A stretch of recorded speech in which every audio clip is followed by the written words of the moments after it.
Hi, I'm John Heslop, and in my first presentation I chose Scenario 5, Who Authorizes Your Paycheck? In this presentation I will discuss the story of William McGee and the role of an internal auditor, the reporting that usually takes place for an internal auditor, and my conclusion.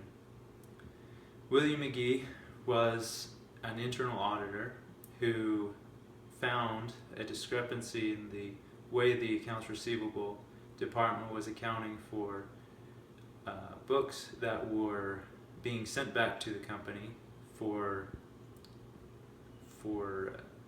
imperfections. In that accounting process, there was the opportunity for William McGee to present this information to his CFO, who he reported to.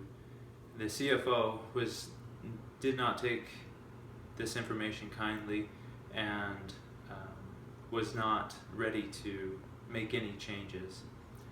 William McGee is an internal auditor, and as an internal auditor, he was held to a standard to be among the first to identify waste, fraud, and theft.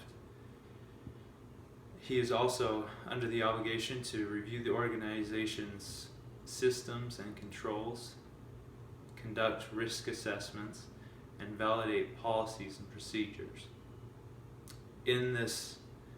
As his role, he was able to find this inefficiency, and he had the obligation to report.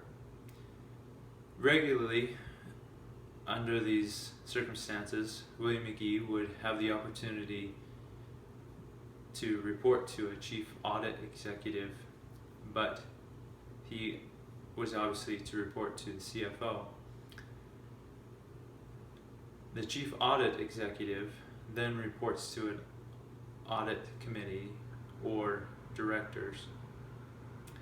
Therefore, it would be independent of working directly with the CFO. The skills also required to be an internal auditor are being ethical, avoiding temptation, making issues known, and being fair, as O'Donnell has said in her article. In my conclusion, I present the scenario where William McGee informs the president of the company in a way that is not too plain or too harsh or putting down the CFO. The book presents a scenario where William McGee informs the president in a blunt or harsh way. However, I would do things differently, and William McGee should present the information to the president and allow the president to take the information to enforce a change and allow the company to move forward and not be held back by the CFO and his other motivations. Although William runs the risk of retribution from the CFO, he is under the obligation as an internal auditor to present the information to the president, who can, in reality, make a change.